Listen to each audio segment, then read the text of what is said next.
Hello दोस्तों, कैसे हो आप सभी। आशा उम्मीद करते हैं कि मज़े में होंगे। तो दोस्तों, आपने अक्सर सुना होगा कि इमरजेंसी फंड बनाओ, इमरजेंसी फंड बनाओ। तो क्या है ये इमरजेंसी फंड का फंडा? तो आइए समझते हैं इमरजेंसी फंड क्यों ज़रूरी है, इसे कैसे बनाएं और कब इसका इस्तेमाल करें।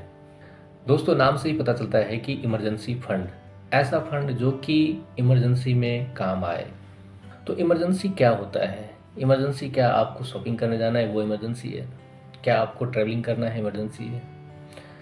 क्या आपको मूवी देखने जाना है इमरजेंसी है? नहीं, ये इमरजेंसी में नहीं आते हैं। इमरजेंसी सिर्फ वही होता है जब आपके साथ बहुत बड़ा कोई दुर्घटना घट जाए। इमरजेंसी सिर्फ वही होता है जो कि आपके जान पे बनाए, जो आपके कैरियर पे बनाए, वो इमरजेंसी होता है। तो ऐसे वक्त में हमारे द्वारा जो जमा की गई राशि होती है वो काम में लाया जाता है। तो उस फंड को ही हम इमरजेंसी फंड कहते हैं। दोस्तों, इमरजेंसी कभी भी किसी को बता के नहीं आती है, किसी के साथ कभी भी कहीं भी हो सकता है। आपके साथ एक कोई इमरजेंसी हो सकती है, चाहे वो मेडिकल हो सकता है या फिर आपके कैरियर से जुड़ा हो सकता है। तो ऐसे वक्त से निपटने के लिए हमें फंड की ज़रूरत पड़ती है और ऐसे में हम क्या करते हैं, अपने रिश्तेदार, रिलेटिव्स से मांगते हैं फंड। तो कभी कभी ये मदद रिलेटिव से हमें मिल जाते हैं और कभी कभी हमें नहीं मिलते हैं। और जब हमें ये मदद नहीं मिलते हैं तो हम जाते हैं बैंक के पास लोन के लिए, या फिर किसी प्राइवेट संस्था के पास, या फिर किसी ऐसे आदमी के पास जो कि ब्याज पे पैसे देते हैं। उनसे हम हाई इंटरेस्ट पे लोन लेते हैं, लोन उठाते हैं, जो कि हमारे लिए आगे जाके बहुत बड़ा सिरदर्द बन जाता है। एक तो मानसिक शांति नहीं मिलती है ऐसे कंडीशन में, और दूसरा जो वो पैसे टाइम से रिटर्न करने होते हैं, इसके लिए हमें जी तोड़ मेहनत करना पड़ता है। तो दोस्तों, इन सारी प्रॉब्लम से निपटने के लिए, इन सारी परेशानियों से निपटने के लिए हमें इमरजेंसी फंड बनाने की ज़रूरत पड़ती है। अभी आपको समझ में आ गया होगा कि इमरजेंसी फंड हमें क्यों बनाना चाहिए। अब बात करते हैं कि इमरजेंसी फंड हम कैसे बनाएं। दोस्तों, वैसे तो बहुत सारे टिप्स दिए जाते हैं कि आप अपने इनकम को कैसे मैनेज करोगे।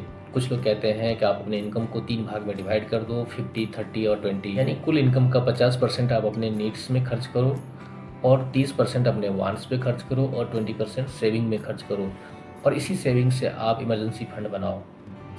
लेकिन मेरा मानना है कि आप इन तीनों में से थोड़ा थोड़ा पैसा निकाल के आप एक इमरजेंसी फंड बनाओ।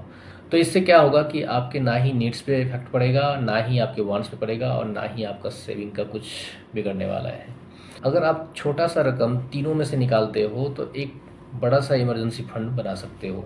इसके लिए आप एक सेविंग अकाउंट अलग से ओपन करवाओ और आप अपने नीड्स में से, अपने वांट्स में से और सेविंग में से, तीनों में से थोड़ा थोड़ा रकम निकाल के उस सेविंग अकाउंट में हर महीने कंटिन्यू डालते जाओ। वैसे तो कुछ लोग कहते हैं कि आपके पास जितना मंथली खर्च होता है उसका 6 टाइम हमेशा ही इमरजेंसी फंड होना चाहिए। लेकिन मेरा मानना है कि आप हर महीने इमरजेंसी फंड में थोड़े थोड़े पैसे डालते रहो। इससे क्या होगा कि आपका फंड बहुत बड़ा हो जाएगा और सेविंग अकाउंट में रहने की वजह से आपको इंटरेस्ट भी मिलता रहेगा, और जब भी कभी इमरजेंसी आपके पास ऐसी आएगी तो आपको वो फंड काम आएगा। और ऐसे में आप लोन लेने से भी बच जाएंगे और हाई इंटरेस्ट जो पे करोगे उससे भी बच जाओगे, और आप शांत रहोगे, आपका दिमाग भी शांत रहेगा, और आपका वो इमरजेंसी भी आराम से हैंडल हो जाएगा। तो दोस्तों, अब सवाल आता है कि इमरजेंसी फंड कब निकालें। तो इमरजेंसी फंड का तो नाम से ही पता चलता है कि जब भी आपको इमरजेंसी होता है तब उस फंड को आप निकाल सकते हो। हाँ, लेकिन एक चीज़ आपको ध्यान रखना पड़ेगा कि इमरजेंसी फंड आपके साथ जब इमरजेंसी हो तब निकालो, और जैसे इमरजेंसी आपका हैंडल हो जाए तो आप फिर से उस फंड को वापस उतना पे ले आओ, या फिर उसको पूरा कर लो जितना आपने जमा किया था। दोस्तों, ध्यान देने वाली बात यह है कि इमरजेंसी फंड हम सेविंग अकाउंट में पैसे के रूप में जमा रखते हैं। लेकिन दोस्तों, आप थोड़ा दिमाग लगाओ, थोड़ा ध्यान से सोचो, आप गौर से सोचो। तो ज़्यादातर हमारे साथ इमरजेंसी क्या होता है, मेडिकल इमरजेंसी होते हैं। तो ऐसे केस में आप इमरजेंसी फंड तो रखो ही, लेकिन मेरा एक सजेशन है कि आप ऐसे में हेल्थ इंश्योरेंस या फिर लाइफ इंश्योरेंस ज़रूर लो। तो इससे क्या होगा कि आपकी मेडिकल इमरजेंसी में जो भी खर्च आएंगे वो सारे आपको क्लेम हो जाएंगे।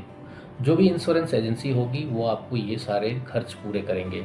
तो इस कंडीशन में क्या होगा कि आपका वो जो इमरजेंसी फंड था वो या तो वैसे रखा रह जाएगा, या फिर अगर खर्च हुआ है तो आपको वो क्लेम मिलेगा और वो इमरजेंसी फंड दोबारा फिर से आपके पास हो जाएगा। तो दोस्तों, इस छोटे से टॉपिक में इमरजेंसी फंड के बारे में आपको बहुत सारी जानकारी मिल गई होगी। तो उम्मीद करते हैं आप अपना इमरजेंसी फंड बनाओगे और उसे इमरजेंसी में यूज़ करोगे और लोन लेने से बचोगे इमरजेंसी के दौरान। तो बस इस वीडियो में इतना ही है। नेक्स्ट वीडियो में मिलते हैं नेक्स्ट टॉपिक के साथ। तब तक के लिए बाय बाय।